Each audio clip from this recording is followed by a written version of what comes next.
Hi everybody, very warm welcome to the channel, and this is your English educator Shubhra Mishra, and I hope you guys are doing fine. So in today's video, we are going to complete the chapter The Summer of the Beautiful White Horse written by William Saroyan. Chapter snapshot से है, पहला chapter है पर आखिरी में कर रहे हैं, इसके बाद स्नैपशॉट का पूरा सिलेबस कंप्लीट हो जाएगा। इसलिए कर रहे हैं क्योंकि इतनी बार इस चैप्टर को हमने स्कूल में पढ़ा होता है कि मन ही नहीं करता इसको पढ़ने का ना, एकदम से जब तक एग्जाम सर पे ना हो। आप एग्जाम्स इतने पास हैं तो बेस्ट टाइम है इस चैप्टर को कंप्लीट करने का, इसको पढ़ने का, इसे रिवाइज करने का। जल्दी से विलियम सैरोयान ओपी कर दीजिए ताकि से आपको ऑथर का पूरा आशीर्वाद मिल जाए, क्योंकि ऑथर का आशीर्वाद बहुत जरूरी है अगर आपको एग्जाम में इस चैप्टर में अच्छा करना है तो। ऑलराइट, ये जो चैप्टर है, ये चैप्टर 9 साल के बच्चे के बारे में है जिसका नाम है अरम। तो ऐसा होता है ना, जब हम बड़े हो जाते हैं तो उसके बाद में हमारे बचपन की कहानियां हमारे दोस्तों के साथ में और बड़े हो जाते हैं तो अपने बच्चों के साथ में शेयर करते हैं, और बड़े हो जाते हैं तो अपने पोते पोतियों के साथ शेयर करते हैं। तो वैसे ही यहाँ पर भी हो रहा है। अरम एक कहानी जब वो 9 साल का था वो हमारे साथ में शेयर कर रहा है। तो अरम यहाँ पे प्रोटैगनिस्ट भी है और इसके साथ में नरेटर भी रहने वाला है। शुरुआत होती है कहानी की जब वो कहता है कि एक बार की बात है, गुड ओल्ड डेज, पुराने अच्छे दिन। सबको अच्छे लगते हैं जब हम छोटे होते हैं ना, हमें ऐसा लगता है यार हम जल्दी से बड़े हो जाएं, जल्दी से बड़े हो जाएं। और जैसे जैसे हम बड़े होते रहते हैं ना, खास करके ये 20 से 30 का जो ब्रैकेट होता है, जैसे हम यहाँ पर आ जाते हैं ना, उसके बाद में हम लोग को ये फील होता है यार वापस छोटा होना है। क्योंकि इसके बाद में आप अडल्टहुड को एक्सेप्ट करने लग जाते हो। 30 साल के बाद में आप एक्सेप्ट करने लग जाते हो कि अब जो है यही है, अब कुछ नहीं हो सकता।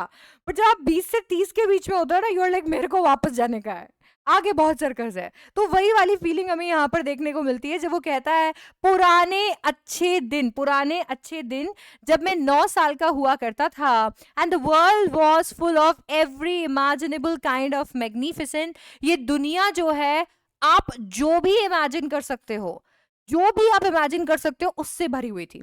मतलब अगर आप जाकर खूबसूरती से भरी हुई थी। अगर आप जाकर कहोगे सांता क्लॉज होते हैं, यकीन करेगा बच्चा। आप कहते हो टूथ फेरी होती है, वो परियों से लेकर सुपरमैन सारी चीजों में भरोसा रखता है, हर कहानी पर उसे भरोसा होता है, उसे जादू पे भरोसा होता है ना। और लाइफ अभी भी एक मिस्टीरियस ड्रीम है, बिकॉज एक छोटे बच्चे के लिए अभी बहुत कुछ है एक्सप्लोर करने को बाकी। तो जिंदगी ने आगे उसके लिए क्या स्टोर कर रखा है वो ऑफकोर्स उसको नहीं पता, इट्स अ मिस्ट्री। और ऐसे में यहाँ पर कजिन मुराद, ठीक है, ये जो है, ये आय कौन है? ये आय हमारे प्रोटैगनिस्ट, हमारे नरेटर आरम है, और हमारे दूसरे प्रोटैगनिस्ट मुराद इनके कजिन है। बोला कि मेरा कजिन मुराद, जो कि एक्चुअली सब लोगों को पागल लगता था, मुझे वो थोड़ा ठीक ठाक लगता था, पर बाकी सारे लोगों को वो क्रेजी लगता था। ऐसे टाइम पे वो सुबह 4 बजे मेरे रूम के बाहर आ जाता है और मेरे रूम की विंडो पे ठक ठक ठक ठक ठक टैप करना शुरू कर देता है और आवाज लगाता है, आराम। अब जैसे आवाज उसने लगाई, अब सोचो यार, आप आराम से गहरी नींद में सो रहे हो और सुबह 4 बजे, आपको तो अंदाजा भी नहीं है कि 4 बजे है, बट एकदम आप भयंकर नींद में से एकदम आपको उठाया जाता है क्योंकि खिड़की पे कोई खटखटा रहा है और आपकी आवाज, आपका नाम पुकार रहा है, आपको आवाज लगा रहा है। आपका पता नहीं, मेरी तो हनुमान चालीसा खुल जाती कि बस मेरे को जाना ही नहीं है खिड़की के पास। पर यहाँ पर जो है, यहाँ पर अरम इज लाइक यार ये कौन है जो 4 बजे मेरा नाम जो है वो पुकार रहा है। आई jumped out of bed and looked out of the window, I couldn't believe what I saw. तो अरम एकदम से फटाफट से बेड से निकलता है, निकलकर विंडो पे जाकर देखता है, कहता है यार ये कौन है जो मेरे को 4 बजे बुला रहा है। और जो वो देखता है ना बच्चों, उसको बिल्कुल भी यकीन ही नहीं आता है अपनी आंखों पे। अभी इतनी सुबह नहीं हुई होती है, पर इतना अंधेरा भी नहीं होता है कि वो कंफ्यूज कर ले, उसे कोई गलत फहमी हो जाए। वो नींद में नहीं होता है, पूरी तरीके से उसकी नींद भी नहीं खुली होती, पर इसका मतलब ये भी नहीं है कि वो सपना देख रहा है। इनफैक्ट अपने आप को एकदम से कंफर्म करने के लिए कि हाँ वो सपना नहीं देख रहा है, वो रोशनी को देखकर और फिर वो सामने का दृश्य देखता है तो उसे दिखता है नहीं नहीं मैं सपना नहीं देख रहा हूँ, सुबह हो चुकी है और मुराद मेरे सामने है। अब बच्चों, उसका कजिन था मुराद, ठीक है, ऑफ कोर्स उसके कजिन को उसने न जाने कितनी बार देखा होगा। ऐसा भी क्या मुराद में उस दिन उसको दिख गया कि वो बिलीव ही नहीं कर पा रहा था।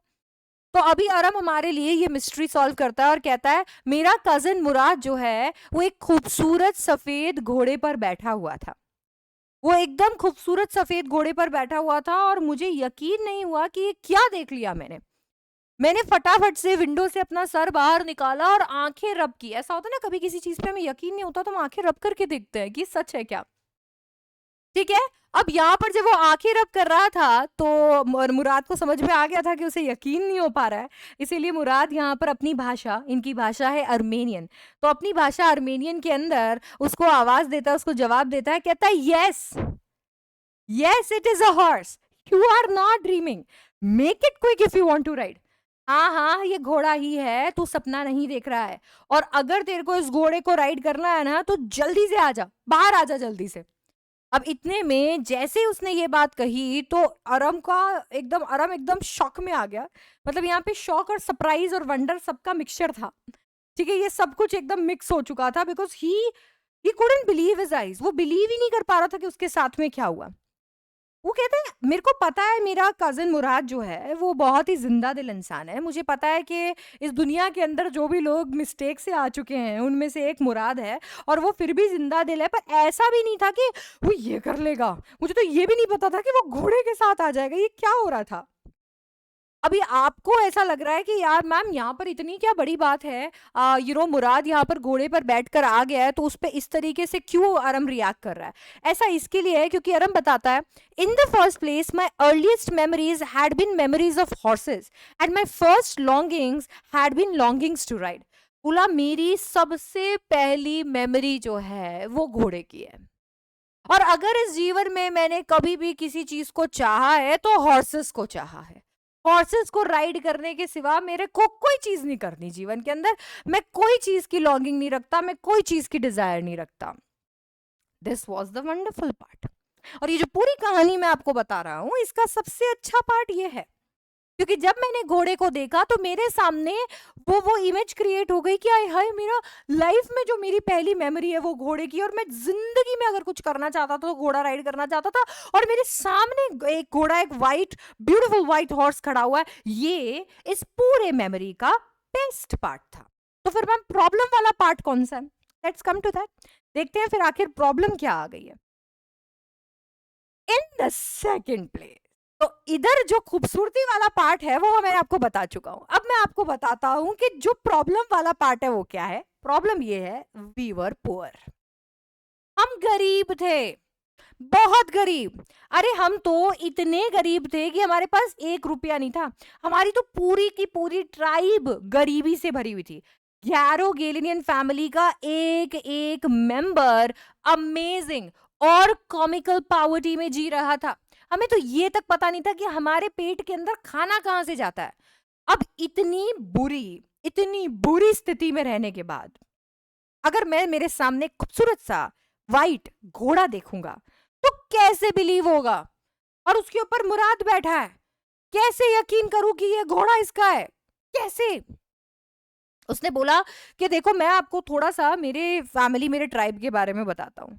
हम लोग ना बहुत ज्यादा गरीब थे, और है हम बहुत ज्यादा गरीब हैं, हमारी ट्राइब पूरी पावर्टी स्ट्रिकन है।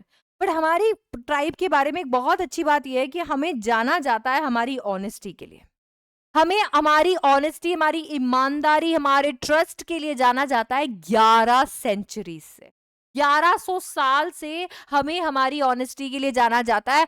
हम कुछ भी कर लेंगे पर कभी किसी का भरोसा नहीं तोड़ेंगे, हम कभी किसी का भरोसा नहीं तोड़ेंगे। आप ये मानो कि हम किसी एक इंसान का फायदा तक नहीं उठाते, अगर हमें उससे फायदा भी हो रहा होता ना तो हम वो भी नहीं करते। हम इतने ज्यादा ऑनेस्ट हैं, हम इतने ज्यादा प्राइड है, हम इतने ज्यादा ट्रस्टवर्दी हैं। Let alone steel, ma'am steel, हाँ, अगर ये घोड़ा हम लोग और हमारे पूरे खानदान के अंदर कोई भी इंसान खरीद नहीं सकता तो मुराद के पास ये आया कहां से, क्योंकि ना तो हमारे खानदान में ये पहले से था और ना इसको रिसेंटली किसी ने खरीदा है, तो मुराद इसके ऊपर कहां से बैठा। तो क्या उसने इस घोड़े को चुरा लिया है, और वो चुरा भी नहीं सकता क्योंकि वो गैरोगेलिनियन ट्राइब का मेंबर है। हम मर जाएंगे पर 1100 साल से चलती आई हुई ऑनेस्टी के इस पूरे भरोसे के ये जो हमारा प्राइड है इसके इंस्टेंसेस को खत्म नहीं करेंगे, हम तोड़ेंगे नहीं हमारे इस ट्रस्ट को जो लोगों को हम पे है 1100 सालों से। तो जब ये घोड़ा हम खरीद नहीं सकते, जब हम ये घोड़ा चुरा नहीं सकते, तो मुराद इस घोड़े को लाया कहां से है, ये आया कहां से। अब उसको समझ नहीं आ पा रहा था कि एग्जैक्टली हो क्या रहा था, ये सच था, सपना था, या एक डरावना सपना था। उसने देखा मैं देख सकता था हॉर्स को, सो मैग्निफिसेंट, मैं उसे स्मेल कर सकता था, सो लवली, मतलब मैं उसे ब्रीथ करते हुए सुन सकता था, सो एक्साइटिंग। पर फिर भी मेरे को नहीं समझ आ रहा था ये कहाँ से आया। मेरे खानदान का कोई इंसान जगता हुआ, सोता हुआ, किसी भी सिचुएशन के अंदर इस घोड़े का मालिक नहीं हो सकता। इसका मतलब ये है कि मुराद ने इसे चुराया है। पर मैं ये यकीन ही नहीं कर सकता कि कोई गैरोगेलियन फैमिली का मेंबर थीफ हो सकता है। इसीलिए मैं पहले घोड़े को देखता, फिर मुराद को, फिर घोड़े को देखता, फिर मुराद को। अंदर से एक्साइटमेंट भी थी जो मुझे पूरा खुश खुश कर रही थी, और मैं बता रहा हूं मुझे बहुत डर लग रहा था। मेरे को समझ ही नहीं आ रहा था कि ये जो साइलेंस है ये मेरा मजाक उड़ा रहा है या मुझे हॉन्ट कर रहा है। ऑल राइट, अब इतने में अभी मैंने मुराद को पूछ ही डाला। मैंने कहा मुराद, तूने ये घोड़ा कहाँ से चुराया, बता बता बता। मुराद ने इस बात का जवाब नहीं दिया और कहा, चुपचाप विंडो से कूदकर बाहर आ जा अगर तुझे इस घोड़े को राइड करना है तो। अब आप कोई सवाल पूछो और सामने वाला उस सवाल का जवाब ना दे तो जवाब हाँ ही है। ऐसा ही सोचा अरम ने। अरम ने कहा, मैंने इससे पूछा कि तूने ये घोड़ा कहाँ से चुराया और ये मुझे कह रहा है कि चुपचाप बाहर आ जा अगर तेरे को इसको राइड करना है, और मुझे सीधा सीधा जवाब नहीं दे रहा। इसका मतलब इसने सच में इस घोड़े को चुराया है। It was true then. He had stolen the horse. There was no question about it. He had come to invite me to ride or not as I chose. सच था ये, घोड़े को चुराया था इसने, और ये मुझे सिर्फ बुलाने आया था ताकि मैं इसके साथ पे राइड कर सकूं, चाहे मैं जाना चाहूं चाहे मैं नहीं जाना चाहूं, वो मेरी चॉइस है। ठीक है, ठीक है, मैं जाना चाहता हूँ मैं राइड करना चाहता हूँ। अभी तक आराम वॉज टेलिंग अस कि कैसे गैरोगेलियन ट्राइब बहुत ही ज्यादा फेमस है अपने 1100 सालों से, अपने ईमानदारी के लिए, अपने ट्रस्ट के लिए, अपने कह सकते हैं भरोसे के लिए, अपने प्राइड के लिए, सबके लिए, ठीक है। और अब एकदम से वो कहता है कि मेरे को तो घोड़ा राइड करना है, और इसके लिए वो कहता है, अरे घोड़े को चुराना कोई पैसे चुराने जैसा थोड़ी होता है। अरे हम कौन सा इस घोड़े को चुरा के बेच रहे हैं और कौन सा पैसे कमा रहे हैं। अरे हम तो इसका इस्तेमाल ही तो कर रहे हैं, हम तो सिर्फ इसे राइड कर रहे हैं, राइट। अब घोड़े को राइड करना, घोड़े को चुराना नहीं होता। It's not same as stealing money. जब कोई और करे तो चोरी, और जब तुम करो तो सीना चोरी। हाँ, ये क्या चल रहा है। अभी एकदम से यहाँ पे पूरा उसने जज्बात ही बदल दिए।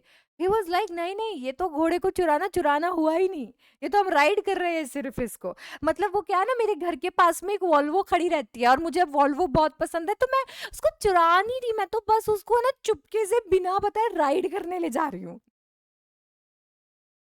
ये क्या सेंस है, इस बात में कोई सेंस है।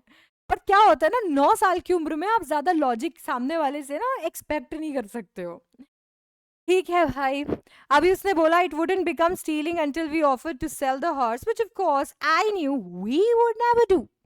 ये तब तक चोरी नहीं कहलाएगी जब तक हम इस हॉर्स को बेच नहीं देते, और हम इस हॉर्स को कभी नहीं बेचने वाले। तो इसीलिए उसने बोला, आता हूं, और फटाफट से कपड़े पहने और कूद गया विंडो से।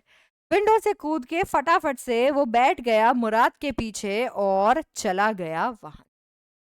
बच्चों, मैंने भी थोड़ा हॉर्स राइडिंग सीखा हुआ है और मुझे बड़ा शौक है हॉर्स राइडिंग का।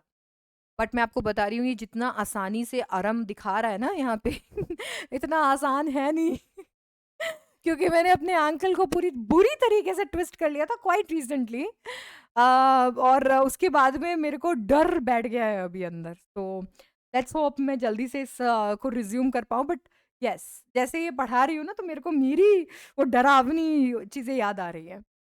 एनीवे कोई बात नहीं। वो बताता है कि उस सालों में उस साल हम लोग एज ऑफ द टाउन में रहते थे, मतलब वॉलनट एवेन्यू में रहा करते थे। हमारे घर के पीछे कंट्री था, विनयार्ड्स थे, ऑर्चर्ड्स थे, इरिगेशन डिचेस थे एंड कंट्री रोड्स थे, सब कुछ था। 3 मिनट से भी कम में हम ऑलिव एवेन्यू पहुंच गए। और उसके बाद तो घोड़ा एकदम हिन हिना के भागने लगा, एकदम बढ़िया चलने लगा। हवा एकदम नई थी। हवा के अंदर सांस लेना बहुत अच्छा लग रहा था।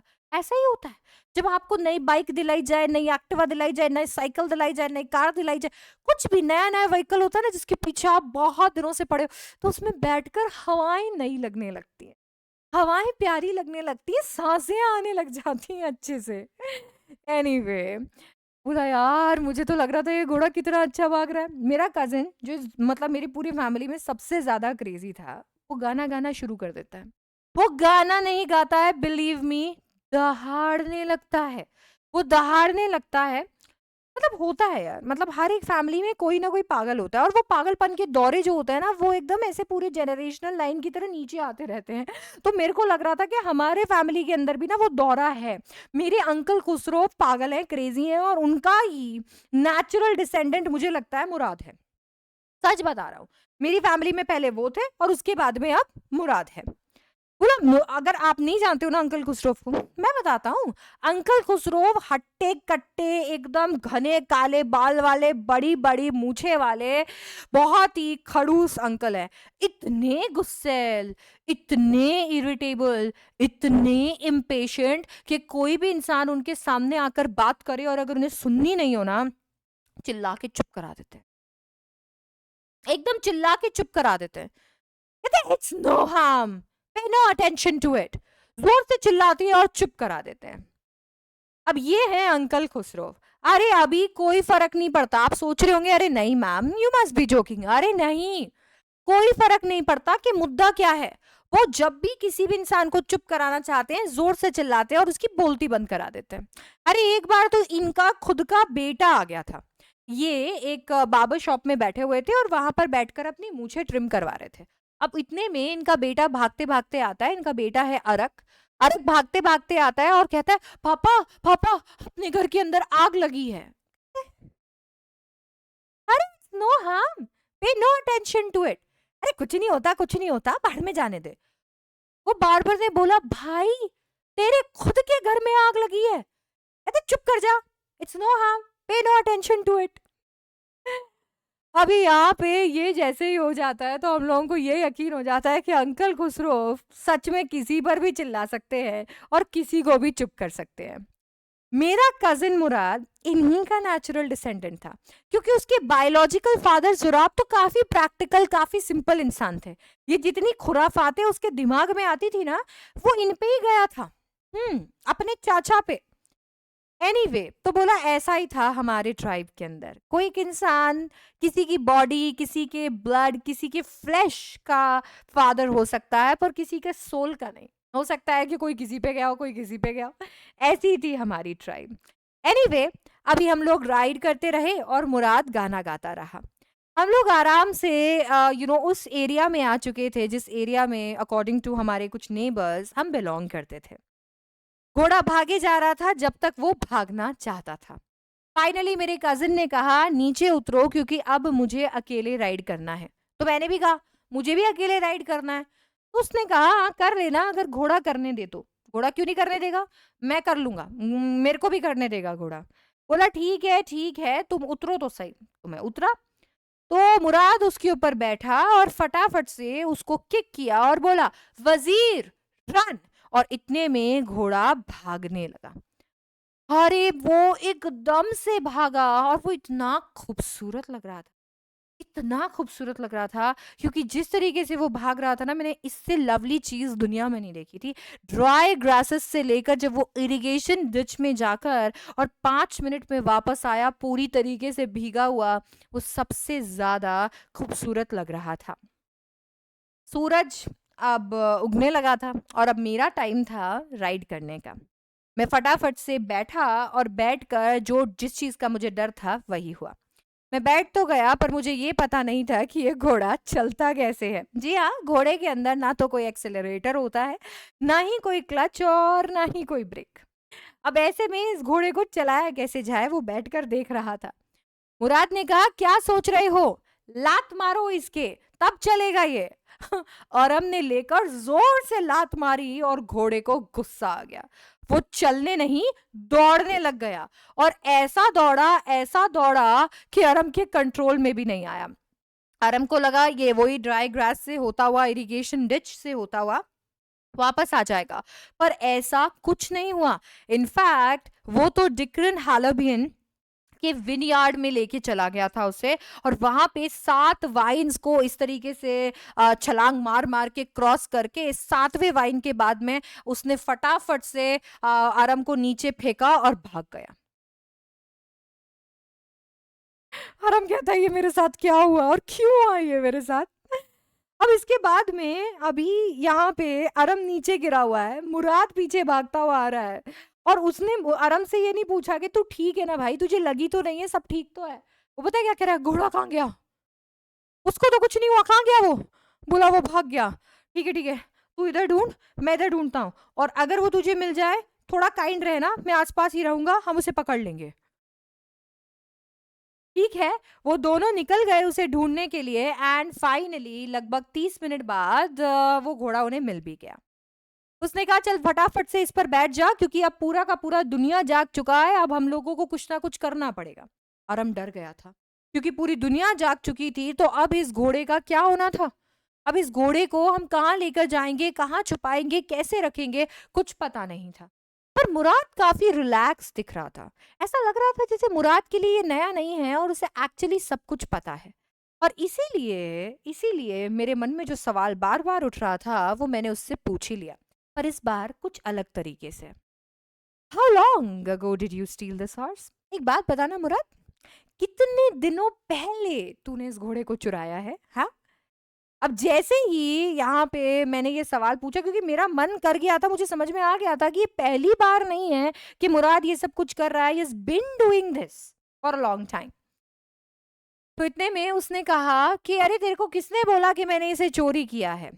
तो उसने फिर से अपने क्वेश्चन को ट्विस्ट किया और बोला बोला ठीक है, ये बता दे कि ये जो राइट्स तू ले रहा है ये कितने दिनों से ले रहा है। तो इतने में मुराद ने रिप्लाई किया, बोला आज से ही। आरब ने बोला तू सच कह रहा है? मुराद कहता है नहीं नहीं बावले मैं सच नहीं बोल रहा हूँ, पर मैं चाहता हूँ कि अगर हम पकड़े जाएं तो कम से कम हम में से कोई एक तो सच बोले। अगर तुझे बता दूंगा कि मैं कब से राइड कर रहा हूँ तो तुझे मेरे लिए झूठ बोलना पड़ेगा। मैं ये नहीं चाहता, इसीलिए तू आज ही बोलना, और मैं भी आज बोलूंगा जो कि झूठ होगा। अब आरम को सब समझ में आ गया था। एंड देन उसके बाद में मुराद ने अपना दिल खोल के अरम से बात की। मुराद ने उसे बताया कि ये जो घोड़ा था ये एक्चुअली बहुत डिफिकल्ट था टेम करना। कितनी मुश्किलों से ये घोड़ा कंट्रोल में आया, कितनी मुश्किलों से। ये पहले एकदम वाइल्ड रन करना चाहता था, इतना ज्यादा गुस्सैल था, बड़ा मुश्किल और बड़ा टाइम लगा इसे एक्चुअली समझाने में, अपनी जैसे अपनी बातें मनवाने में। अब वो बोलता है I can get it to do what I can get it to what want to do anything I want it to do. Horses understand me. बोला अब ये वो सब करेगा जो मैं चाहता हूं कि ये करे। बोला कि यार तू ऐसा सब कर कैसे लेता है? आरब ने पूछा क्योंकि क्या होता है ना, हम लोग जब छोटे होते हैं तो हमारे छोटे क्या, आप तो ये मान लो हर उम्र के अंदर हमारे जो बड़े सिबलिंग्स होते हैं या बड़े कजन्स होते हैं ना, हम उनसे फैसिनेटेड ही रहते हैं। उन्हें देखकर हमेशा ऐसा लग रहा होता है कि यार मेरे को भी ये करना है। एकदम ऐसा ही कुछ यहाँ पर हो रहा था। अरम पूछता है यार तू ये सब कर कैसे लेता है, मतलब ना, क्योंकि अरम आज आज गिर के आया था एकदम ताजा।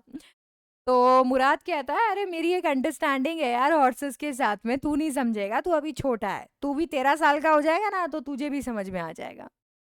अब इसके बाद में आफ्टरनून में अंकल खुसरो हमारे घर पर आते हैं कॉफी और सिगरेट्स के लिए। हम पार्लर में बैठे थे, आराम से कॉफी पी रहे थे, स्मोक कर रहे थे, और इतने में एक और विजिटर वहां पर आता है जिनका नाम था जॉन बायरोम, जो अजेरियन है, पर क्योंकि ऑफ कोर्स यहाँ पर वो रह रहे थे तो उन्होंने अर्मेनियन बोलना सीख लिया है ताकि वो हम सब से कम्युनिकेट कर पाए। वो भी वहां पर अपनी सिगरेट रोल करते हैं, कॉफी लेते हैं, और कॉफी पीते पीते अपना दुखड़ा जो है वो सबको सुनाने लगते हैं। वो बताते हैं कि किस तरीके से उनका 1 महीने पहले चोरी हुआ हुआ घोड़ा जो है वो अभी तक वापस नहीं आया है। तो अंकल खुसरो इरिटेट हो जाते हैं और बोलते हैं अरे क्या भाई, हमसे हमारी हमसे हमारी जमीनें छीन ली, हमसे हमारी मिट्टी छीन ली, हमसे हमारी कंट्री छीन ली, और तू घोड़े के पीछे रो रहा है। के पीछे रोते हुए, शर्म नहीं आती तुझे? अब इतने में यहाँ पे जॉन बायरो कहता है, भैया आप सिटी के अंदर रहने वाले इंसान हो, आपके लिए ये सब कुछ कुछ मायने नहीं रखता होगा, पर मेरे लिए रखता है। मैं इतनी दूर से, सोचो मैं इतनी दूर से यहाँ पर चल के आया हूँ, और मेरे पास तो एक घोड़ा गाड़ी भी है यार। बिना घोड़े के घोड़ा गाड़ी का क्या अचार डालूंगा मैं खुद चलाऊंगा क्या उसको? अंकल खुसरोव ने कहा, अरे भाड़ में जाने दे, पे नो अटेंशन टू इट।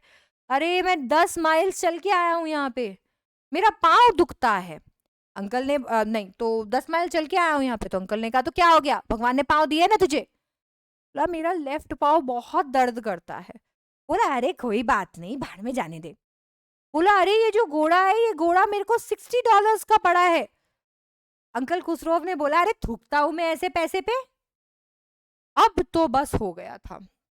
अब तो जॉन बायरो के सब्र का बांध टूट चुका था, और ही वॉज लाइक, बस अभी ये इंसान तो मेरी बात नहीं समझेगा। उसे इतना गुस्सा आ गया, वो वहां से चले जा रहा है।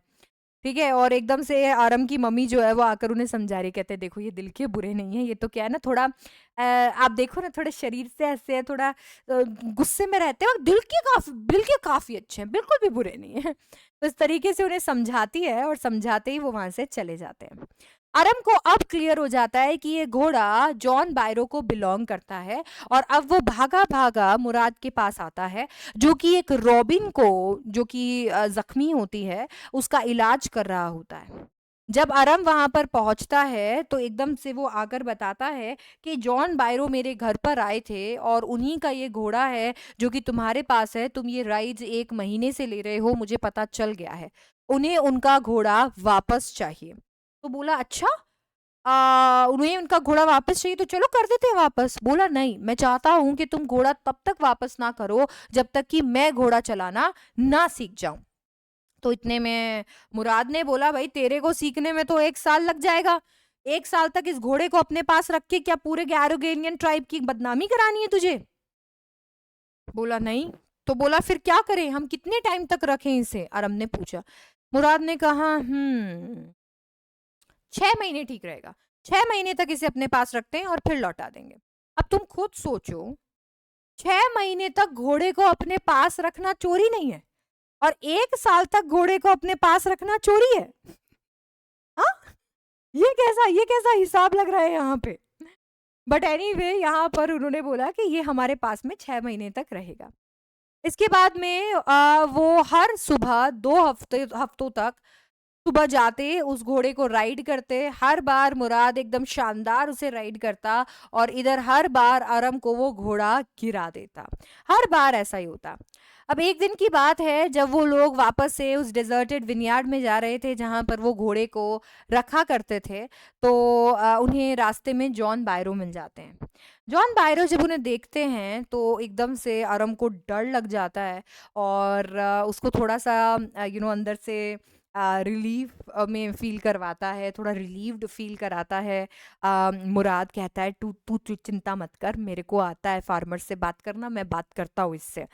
ठीक है, और फिर फटाफट से जाकर जॉन बायरो से बात करता है। कहते हैं, गुड मॉर्निंग जॉन बायरो। मतलब एक होता है कॉन्फिडेंस, एक होता है ओवर कॉन्फिडेंस, फिर आता है मुराद का कॉन्फिडेंस। मतलब जिसका घोड़ा चुरा कर बैठा है वो सामने से आ रहा है, और सामने से जाकर उसे कह रहा है, गुड मॉर्निंग जॉन बायरो। जॉन बायरो भी गुड मॉर्निंग कहते हैं। कहते हैं, अरे वाह, तुम्हारे खूबसूरत से घोड़े का नाम क्या है? तो मुराद कहता है, इसका नाम है माई हार्ट। जॉन बायरो कहते हैं, यार नाम तो काफी अच्छा है। मैं आपको बता देता हूँ कि मुझे इस घोड़े को देखकर लग रहा है कि ये मेरा ही घोड़ा है, ये वही घोड़ा है जो मेरे से 1 महीने पहले चुराया गया था। क्या मैं एक बार इसका मुंह चेक कर सकता हूँ? तो मुराद ने कहा, हाँ ऑफ कोर्स, कीजिए ना। तो उसका मुंह चेक करता है, वहां पर टूथ के ऊपर टूथ होता है। वो समझ जाता है कि ये घोड़ा तो मेरा ही है। तो वो कहता है कि यार तुम्हारे घर को ऑनेस्टी के लिए इतना जाना जाता है कि अगर मैं अपने दिल में ये नहीं जानता कि तुम लोग कैसे परिवार से आते हो, तो मैं सच बता रहा हूं, मैं अभी कह देता, मैं स्वेर करता हूं कि ये घोड़ा मेरा है। बट क्योंकि मैं तुम्हारे परिवार को जानता हूँ, तुम्हारी परवरिश को जानता हूँ, तुम ऑनेस्टी के लिए जाने जाते हो, इस बात को जानता हूँ, इस वजह से मुझे लगता है कि ये मेरे घोड़े का ट्विन है। बच्चों, कहीं ना कहीं जॉन बायरो समझ गए थे कि ये वही घोड़ा है जो कि उनसे चुराया गया था। बट वो यहाँ पर इन बच्चों को ये सीख देना चाहते थे कि किसी भी चीज के ऊपर उनकी फैमिली का प्राइड आता है, किसी भी चीज के ऊपर उनकी फैमिली की वो वैल्यूज आती हैं जिन्हें वो 1100 साल से प्रोटेक्ट कर रहे थे। और आज उन्हीं वैल्यूज ने तो इन बच्चों को बचाया है। और जॉन बायरो अपने फ्रेंड्स की फैमिली को बदनाम नहीं करना चाहते थे, और इसीलिए वो उसे अपना घोड़े का ट्विन बताकर वहां से चले गए। उन दोनों बच्चों का कॉन्शियंस इस तरीके से इस बात से प्रिक हुआ कि अगले ही मॉर्निंग उन्होंने डिसाइड किया कि इस घोड़े को लेकर वो जॉन बायरो के बांध में छोड़ देंगे। उस घोड़े को लेकर जा रहे थे, पीछे कुत्ते चल रहे थे, अरम डर रहा था, तो मुराद कहता है तू चिंता मत कर, I have a way with dogs. और फिर उसके बाद में उसने घोड़े को वहां पर बांध में रखा, उसे झप्पी दी, अपने नोज से उसका नोज टच किया, और वो लोग वापस आ गए। सुबह होते ही पार्लर में जॉन बायरो अपनी घोड़ा गाड़ी पर आते हैं और अरम की मम्मी को बताते हैं कि उनका घोड़ा वापस आ चुका है, और इनफैक्ट काफी ज्यादा स्ट्रॉन्ग, काफी ज्यादा वेल बिहेव्ड, काफी ज्यादा वेल टेम्पर्ड हो गया है। आई थैंक गॉड फॉर इट। वो कहीं ना कहीं अरम को उसके लिए थैंक यू कर रहे थे, उन दोनों बच्चों को थैंक यू कर रहे थे। अंकल खुसरो वहीं पर बैठे थे, वो कहते थे अरे आ गया ना तेरा घोड़ा, अब चुप कर जा, हाड़ में जाने दे, पे नो अटेंशन टू इट। इसके साथ में कंप्लीट हो जाता है हमारा chapter the summer of the beautiful white horse, जो कि हमें सिखाता है कि हमारे फैमिली के वैल्यूज़ को न जाने कितने लोग प्रोटेक्ट कर रहे हैं, और हमें भी हमारे फैमिली के वैल्यूज़ को प्रोटेक्ट करना चाहिए, अपने वैल्यूज़ को प्रोटेक्ट करना चाहिए। कोई भी चीज़ उनसे ऊपर नहीं आती है। हमें हमेशा सच बोलना चाहिए और सच के साथ रहना चाहिए। That's it for this video. That's it for this chapter. I hope you enjoyed it. Don't forget to like, share, and subscribe. And I'll see you in the next one. Bye bye. Take care.